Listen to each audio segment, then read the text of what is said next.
네, 감사합니다. 우리 성가대에서 이탈리아 가곡을 우리 유럽으로 드림 투어 간다고 준비해 주신 것 같아요. 이탈리아 가곡이거든요. 그래서 우리 그 기도를 받고 가는 것 같아서 우리 곡처럼 우리 아무튼 감사합니다. 먼저 이제 제가 유럽 드림 투어로 이제 떠나게 되는데 너무 감사해요. 보내주셔서 제가 언제 이런 경험을 해보겠어요. 네, 너무 감사하고 참 성남제일교회 길 잘했다라는 생각이 많이 듭니다. 그 뇌과학자 중에 정재승 교수님이라고 계세요. 그분이 이제 4차 산업혁명 시대 가장 중요한 키워드는 이제 창의성이다 이렇게 얘기를 하거든요. 근데 이제 창의성이 가장 잘 개발되는 시기가 청소년기라고 얘기를 했어요. 그래서 어떻게 그 창의성을 개발할 수 있느냐 두 가지를 얘기했는데 첫 번째는 간접적으로는 독서를 하는 거예요. 그래서 청소년 시기에는 독서를 굉장히 많이 해야 되는 시기라고 얘기를 하는데 근데 요즘 사실은 그 고등학생들에게 독서하라 그러면 항의 전화가 그렇게 들어온대요. 그래서 지금 입시하기 바빠 죽겠는데 무슨 독서냐. 그래서 아이들이 독서를 안 그래도 안 하는데 더 안 하는 것 같기도 하고 두 번째로 직접적으로 이제 창의성이 개발되는 건 뭐냐면 여행이라고 합니다. 아이들은 이제 새로운 곳에서 새로운 것들을 바라보고 새로운 자신의 온 감각으로 새로운 것들을 경험할 때 창의성이 개발된다고 해요. 그래서 우리 친구들이 보면 예술적인 감각이 있는 친구들이 많거든요. 그래서 기대하는 바는 우리 친구들이 이번 드림 투어를 통해서 창의성이 많이 개발되어서 4차 산업혁명 시대에 꼭 필요한 인재들로 성장하기를 기대하고 기도해 주셨으면 감사하겠습니다. 그거보다 더 중요한 게 있다면 이번 드림 투어가 여러 가지 이제 목적들이 있겠지만 가장 중요한 핵심 포인트는 뭐냐면 바로 종교개혁지를 탐방하는 일이에요. 그래서 종교개혁지를 우리가 탐방하면서 먼저 저희가 체코로 가서 그 루터에게 아주 큰 영향력을 미쳤던 얀 후스라는 사람을 만나게 됩니다. 그리고 우리가 독일로 가서 독일에서는 종교개혁의 출발이 된 마르틴 루터를 만나게 되고요. 그 다음에 독일에서 스위스로 가면 그 루터의 종교개혁을 이어받아 이 종교개혁을 아주 체계화시킨 그 존 칼빈이라는 사람을 만나게 됩니다. 그리고 스위스에서 저희가 프랑스로 가면 종교개혁을 정신을 이어받은 위그노드를 만나게 되고 그리고 프랑스에서 이제 이탈리아로 넘어가서 이탈리아에서는 종교개혁 시대에 종교개혁을 했던 사람들이 그토록 돌아가자 외쳤던 그 초대교회 사람들과 사도 바울을 만나게 됩니다. 그래서 우리 친구들이 창의력이 개발되는 여행이기도 하지만 우리 아이들이 신앙의 선배들을 만나면서 그리스도를 너무나 사랑했던 신앙의 선배들과의 그 만남을 통해서 우리 친구들도 예수님을 더 많이 사랑하고 예수님을 사랑한 사람이 어떻게 살아갔는지에 대한 것들을 많이 고민하고 생각하고 돌아오는 시기를 그런 여행이 되기를 기도해 주시기를 바랍니다. 제가 최근에 책을 한 권 읽었는데 그 막스 베버라는 사람의 책을 읽었어요. 이 책에 보면 프로테스탄트와 자본주의 원리 이거 임무성 집사님 잘 독일어라 가지고 잘 한번 읽어주실래요? 아니에요. 여기 오른쪽 여기 노란 책이 막스 베버 책인데 이 책이 독일어로 된 디 프로테스트 안 하겠습니다. 네. 자, 그래서 이 막스 베버라고 하는 사람이 책을 썼는데 내용이 뭐냐면 이런 거예요. 프로테스탄트라는 게 결국 종교개혁자들 얘기하는 거예요. 저 종교개혁자들, 저 프로테스탄트들은 왜 저렇게 열심히 살까? 왜 저렇게 잘 살까? 왜 저렇게 마음을 다해 사력을 다해 살아가지? 라고 하는 고민으로 쓴 책이거든요. 그러니까 저 막스 베버는 기독교를 신앙이 깊었던 사람은 아니에요. 그냥 한 발짝 멀리 떨어져서 일반 사람의 눈으로 프로테스탄트 종교개혁자들을 바라본 거죠. 그래서 왜 이렇게 기독교 안에 뭐가 있길래 개신교 안에는 뭐가 있길래, 저 프로테스탄트 안에는 뭐가 있길래 저렇게 열심히 살아가지? 그러니까 최초의 직업 윤리 같은 것을 만들어낸 사람이거든요. 그래서 이 프로테스탄트 막스 베버가 생각한 이 프로테스탄트의 핵심에 그렇게 열심히 살고 잘 살고 부자가 많고 삶이 검소하고 좋은 영향력을 끼쳤던 저 프로테스탄트 안에는 뭐가 있냐? 첫 번째 뭐냐면 소명 의식이 있었다라는 거예요. 그러니까 하나님께서 부르셨다라고 하는 확실한 그 소명 의식이 자신의 직업과 자신의 삶 가운데 최선을 다하게 살아가게 되는 그런 어떤 그 동기부여가 되고 의미가 되는 거예요. 그래서 이 소명이라는 것은 종교개혁의 아주 중요한 핵심 키워드 중 하나거든요. 그래서 종교개혁자 마르틴 루터도 바로 이 소명에 대한 이야기를 합니다.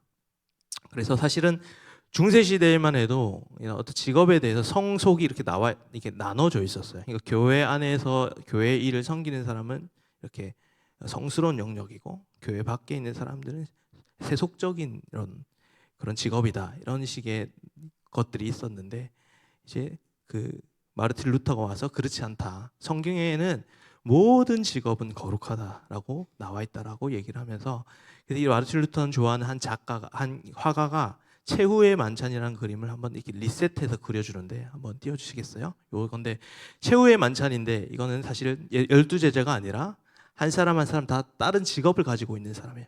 결국에는 무슨 얘기를 하냐면 모든 직업이 성직이다, 이렇게 얘기하는 거예요.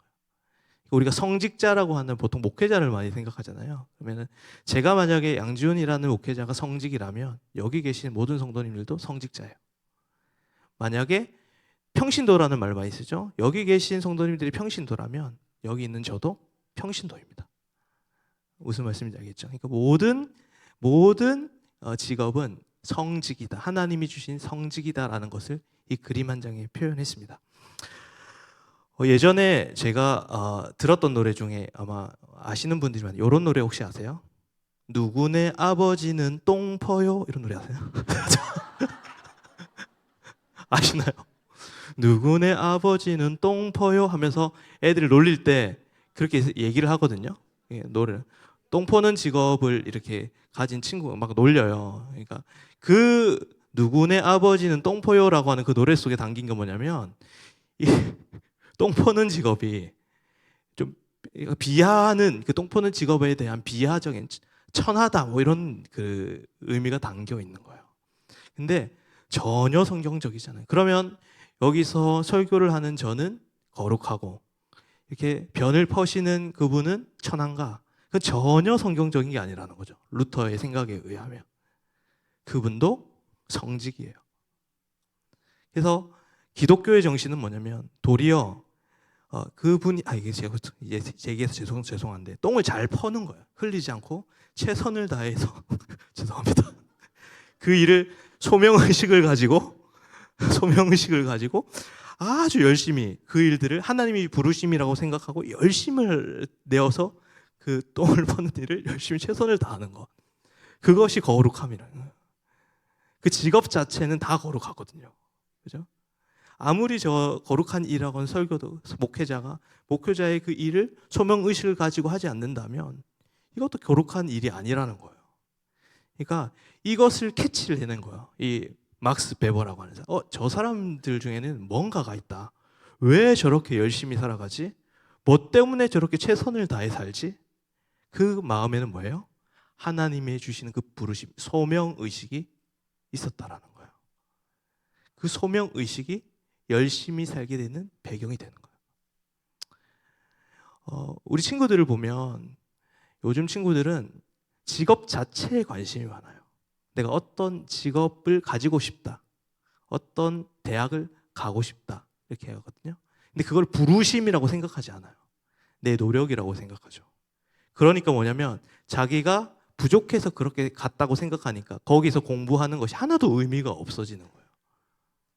근데 자기가 내가 간 그 대학이, 내가 간 그 직업이, 가진 직업이, 회사가 하나님이 부르신 곳이라고 생각할 때, 어떻게 소명의식으로 생각할 때 거기에 최선을 다하고 하나님의 뜻을 바라보고 최선을 다하게 되는 것. 그것이 이 마르틴 루터가 얘기하는 소명의식이거든요. 하나님의 부르심이거든요. 저는 우리 드림투어 아이들이 그런 소명의식을 이번 유럽 드림 투어를 통해서 발견하게 되기를, 하나님을 만남으로 경험하게 되기를 소망합니다. 그래서 첫 번째는 이제 그런 소명 의식을 가진 사람이 되는 거고, 두 번째는 뭐냐면 그 소명 의식을 가진 사람들은 결국 최선을 다해 살게 되더라라고 얘기하는 거예요. 막스 베버 봤더니 막스 베버가 다른 종교를 확 이렇게 깔아놓고 도표화를 시켜놓고 막 이렇게 분포도를 내고 사회학적으로 이렇게 막 그래프를 그려가면서 조사를 하는데, 프로테스탄트 개신교인들이 압도적으로 부자가 많고 압도적으로 열심히 살고 교육열이 높고 저렇게 적극적인 삶을 살아가는 그 이유가 뭐냐, 이렇게 계속 고백하거든요. 소명의식 때문에 그렇고, 그래서 그 사람은 끊임없이 최선을 다해 살게 된다 이거예요. 근데 사실은 이러한 방식은 창세기 1장부터 우리 기독교인들에게 있는 거죠. 기독교인은 항상 직선적인 세계관을 가지고 살아가거든요. 그래서 창세기 1장 28절에 보면 이런 말씀이 있어요. 우리 함께 읽어보겠습니다. 시작. 하나님이 그들에게 복을 주시며 하나님이 그들에게 이르시되 생육하고 번성하여 땅에 충만하라. 땅을 정복하라. 바다의 물고기와 하늘의 새와 땅에 움직이는 모든 생물을 다스리라 하시니라. 그래서 기독교의 기본적인 그런 건 뭐냐면 확장성이 있는 거예요. 역동성이 있어요. 그래서 기독교 안에 역동성이 없고 정적이고 가만히 있다, 이건 사실 기독교 정신이 아니거든요. 기독교 정신은 창세기 1장 28절에 나왔던 것도 뭔가 움직이고 뭔가 앞으로 전진하고 생명력이 넘쳐나고 주변을 변화시키고 이런 개혁의 정신이 곳곳에 숨어 있거든요.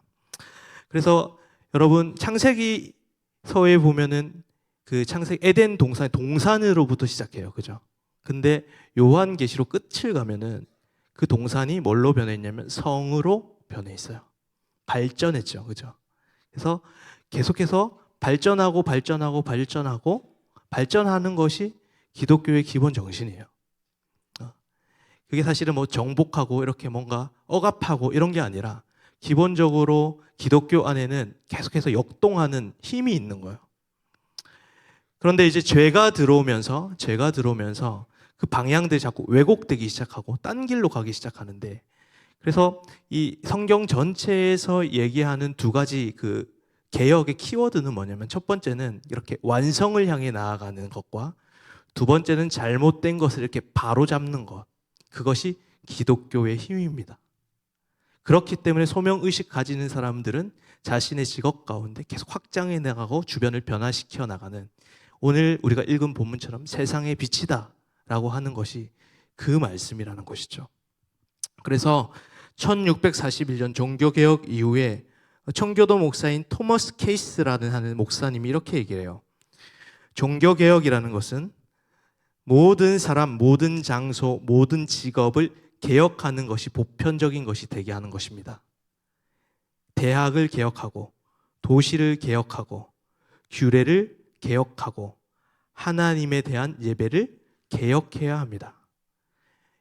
하나님께 부르심을 받고 소명의식을 가진 자들은 교회 속에서 아니라 세상 속에 나아가서 삶을 개혁하고 잘못된 것들을 바로잡고 자기가 맡은 직업을 확장시켜 나가는 그 힘이 바로 우리 기독교 안에 있다는 것을 우리는 말씀을 통해 알게 된다는 사실입니다. 저는 우리 드림 투어를 참가하는 우리 14명의 학생들이 소명의식을 가지고 이 세상으로 나아가 자기가 서 있는 그곳을 개혁하고 변화시키고 확장시켜 나가기를 소망합니다.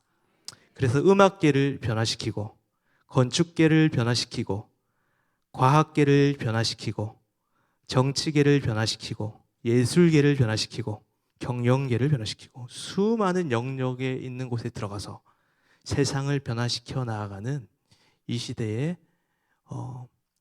빛이 될 수 있는 우리 친구들이 되기를 기대합니다.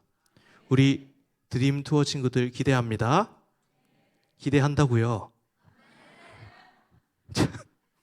대답을 잘 안 해가지고 근데 서로 소통이 잘 안 돼요. 그래서 걱정이 많아요. 우리 아이들 생각하면서 책 하나가 생각났어요. 리차드 버크라고 하는 사람이 갈매기의 꿈이라고 하는 유명한 책을 쓴 사람인데 환상이라는 그 책을 썼거든요. 거기에 보면 그 물속에 살아가는 이끼에 대한 이야기가 나와요. 강물 속에 이끼들이 이렇게 떠돌아다녔대요. 그래서 이끼들이 막 이리 치고 저리 치고 힘드니까 이끼들이 큰 바위에 탁 붙었어요. 그래가지고 온 힘을 다해서 그 붙어 있어. 나는 이제 안전해. 나는 이제 안전해. 하면서 오랜 시간을 지냈는데 자기와 똑같은 이끼가 유유자적하게 자기의 머리 위에서 물 위를 이렇게 유유자적하게 이렇게 둥둥둥 떠가는 것을 보았어요. 야, 넌 나랑 똑같은 이끼인데 너는 왜 이렇게 자유로워 보이냐? 그랬더니 둥둥둥 떠가는 이끼가 이렇게 얘기해요. 야, 손을 놔. 이렇게. 손을 놓으면 당장은 바위에 부딪히고 저기에 부딪히고 아프겠지만 시간이 좀 지나면 붕 떠올라서 너도 나와 같이 자유로운 삶을 살아갈 수 있어. 이렇게 하는 거예요. 이 바위가 우리의 인생에 이렇게 내가 놓지 못하고 붙들고 있는 이 바위가 뭘까요? 저는 우리 아이들을 보면서 입시가 그 바위라고 생각해요. 그 입시를 붙들고 있어서 정말 바라봐야 할 것을 못 바라봐요. 청소년 시기에 해야 할 것들을 못해요. 경험해야 할 것들을 못해요. 우리 친구들 이번 드림 투어가 여러분 잠시 동안 여러분 입시라는 그 바위를 놓고 놓을 수 있겠어요? 불안하겠지만 놓고 성령의 강물에 여러분들의 삶을 싣고 이 하나님이 보여주시는 이 큰 세상을 바라보며 하나님이 주신 큰 꿈을 바라보며 그 입시를 붙잡고 있을 때는 보지 못했던 그 하나님의 아름다움과 하나님의 그 영광스러움을 경험하며 돌아오는 우리 모든 친구들이 될 수 있도록 기도해 주시기를 바랍니다. 그 스위스의 존 칼빈을 보러 간다고 했는데 존 칼빈이 한 말 중에 제가 아주 멋있다고 생각하는 말이 있어요. 이런 말을 했어요. 그리스도께 내 심장을 드리나이다 라는 고백을 했어요. 이 고백을 14명의 여러분이 좀 했으면 좋겠어. 자신방 우심실 다 떼가지고 하나님 내가 내 심장을 주님께 드립니다. 우리 여러분 한번 해볼래요? 내 심장을 그리스도께 드립니다. 반쪽만 준 것 같은데 자신방만 준 것 같은데 자 여러분들이 정말 이 고백을 하면서 드림 투어를 통해서 정말 많이 배우고 성장해 나가기를 기도합니다. 우리 많은 기도 부탁드립니다. 함께 기도하겠습니다. 살아계신 하나님, 우리 14명의 청소년들이 17박 18일 동안 긴 여행을 떠납니다. 하나님과 동행하는 여행, 하나님의 꿈을 발견하는 여행이 되게 하여 주옵소서. 주님께서 지켜 보호하여 주옵소서. 주님께 심장을 바친다라는 고백이 우리 친구들의 고백이 되게 하여 주옵소서. 예수 그리스도의 이름으로 기도합니다. 아멘.